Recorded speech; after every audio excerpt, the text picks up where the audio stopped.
This is Julia C. Welcome to 408 Home and All. Now, beginning of the month, we always share Redfin data with you about our 6 counties in our area regarding the new listing, inventory, pending sale, as well as the price. And then we also wanted to share with you our 26 cities current market trend that compare the listing price with the sold price. And this time, since we have the new president-elect, we wanted to talk about his policy impact in our market. And then at the very end, I wanted to share with you one affordable housing that might be a trend for the future. And let me know what you think. Okay, so let's start it with the Redfin data for Alameda County. Now the data is up to November 3rd, just a few days ago. What you see here as a new listing in Alameda County, the trend is going down. And then overall active listing is up. Actually is the highest compared to last 2 years at this time. And then the pending sale will give us the indicated demand. It's also the highest compared to last 2 years at this time. And then the price is the 5% above last year, and it's also the top compared to last 2 years. Okay, let's look at Contra Costa. New listing also trending down. Now we have about the same as last year. And overall active inventory, same as 2022, but a lot higher than last year. And then the pending sale, it's about the same as last year and also same as 2022, but it's better than last year. And then the final median home sale price is higher than last 2 years. At this time, it's like up 5%. And let's look at Marin County. New listing sharply drop, and active listing is also drop a little bit, but we're still on the top, 15% more than last year. And then the overall pending sale, same as 2022, but trending down. Median home sales price is also a little bit higher, actually like 6% higher than last year. So the new listing for San Francisco is dropping sharply like every year at this time. And then the overall active listing is about the same as 2024. Actually, it's like slightly below compared to last few years. And then the pending sale, it's better than last 2 years. Actually, it's like 21% better than last year. And then the final sale price is higher. It's like 12% higher. And actually is the highest for the year on San Francisco. Okay, let's look at San Mateo County. New listing is also sliding down, and overall active inventory is slowly going down.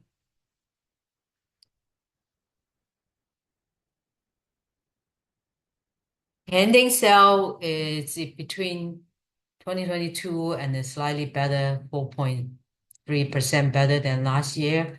And the price, we are better than last 3 years. That's like 6% better for the San Mateo County. Okay, and then let's look at the lastly, Santa Clara. New listing is also dropping sharply, and the overall inventory is pretty much same as last year. And the pending sale is slightly better than last year, but the trending is also slowly going down. And then final sale price, we stay pretty much on the top, 6% better than last 3 years. Last year, and better than last 3 years. That's the Redfin data. Okay, so let's look at the MLS for our 26 cities. The data is from the table here is still the data from the MLS and is for single family home sold for the last 30 days. So what you see here is San Jose, we sold 364 homes, listing price about 1.6, sold for 1.67. It's pretty much the same for the last few weeks, but overbid is 4%. So for every other city, it's pretty much consistent. The sold price is about the same as last 2 weeks.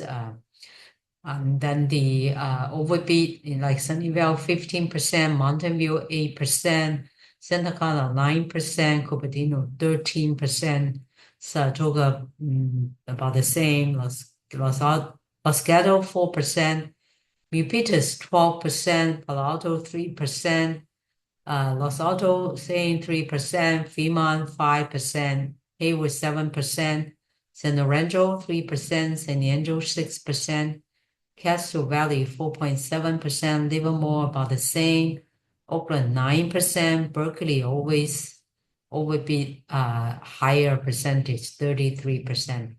Pleasanton naturally down a little bit, doubling about the same. San Ramon also down about 2%. Concord up 2%. San Mateo 7%. Redwood City 5%. Foster City 6.8%. San Francisco 12%. So overbid is still a lot higher than the listing price. So that's the MLS data.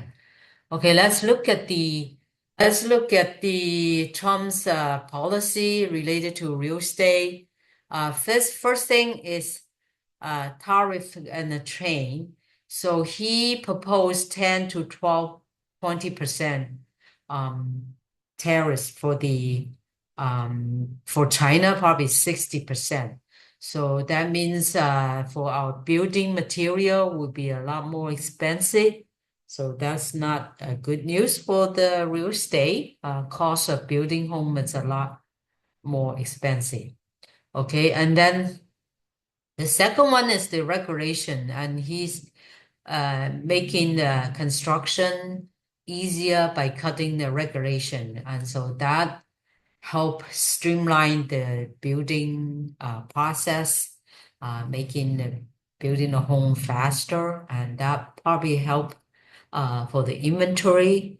But remember, real estate is location, location, location. So whatever federal rule may not apply to the local, or whatever the local or state regulation will override the federal one. So we'll see how it goes, but easier construction, faster, that will help for the inventory. Okay, another one is, of course, the tax.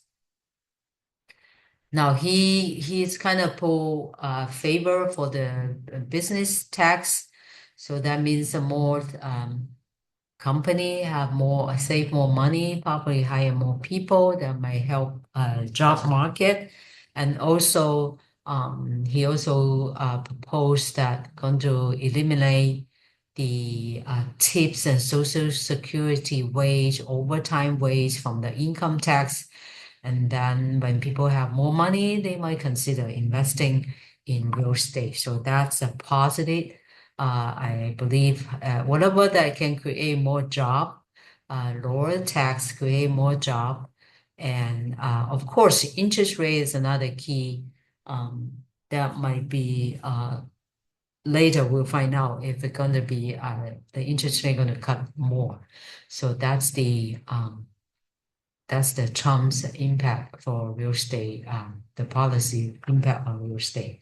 Another thing I'm kind of thinking for the last couple months that I've been helping clients looking for affordable housing in the Bay Area, and I found out that a lot of seniors looking for affordable home.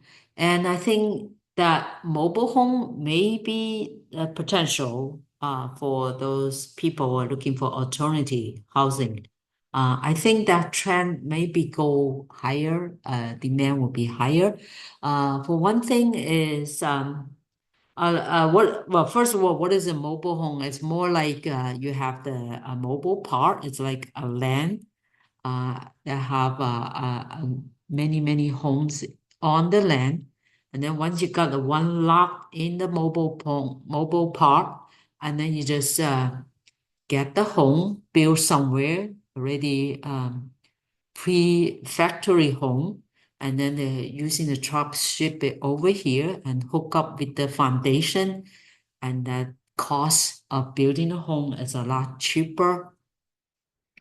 And in fact, it depends, of course, when you buy a mobile home, you only own the home, you don't own the land. So you have to pay the space rent. Now, in some part of in our area, like some part in San Jose, in Milpitas, in Union City, the space rent are pretty cheap in some area. Of course, some other places very high, so it's maybe it may not make sense. But for the cheap space renting, mobile part is a very affordable for most of the people. Like the one I'm selling, it's pending now. It's in Union City. The space rent is like $837, and there's no property tax. So and the asking price under 260,000. So it's very affordable. Now, another thing is I want to share, you know, Elon Musk, he's the a supporter for Trump, and he has a Tesla mobile home, and he promoted like a couple years ago, and it's still going on. The building those mobile home is very cheap. It's like 20,000 to 70,000 home.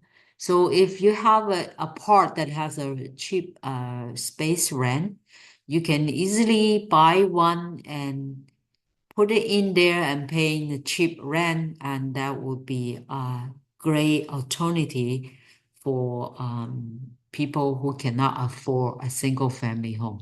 Now, even some condo with the HOA increasing so much plus property tax, it's a lot higher than some mobile park with the cheap space rent. So that probably alternative for some people. And before I was always saying that mobile home they don't appreciate it. They always space rent keep going up and it's not worth it because they do not appreciate it, right? So, but the last 6 years, I saw many part as like many mobile home price increasing like from 20 to 60%. So I think it's a very good. See, and they have a modern building inside. It's beautiful, very updated home. It's really comfortable. And I think it's a great potential for people who is looking for alternative of affordable housing. So what do you think? Do you think the mobile home may be a trend? It's easy to build, easy to install, and it's pretty modern design. It's very comfortable, cozy, I think. This is the one that I'm selling and recently helping client with the mobile home. It changed my mind a lot compared to what I thought before. So let me know what you think about the mobile home. And I appreciated your input. And so that's it for this time. We'll see you next time. Thank you for watching. Bye bye.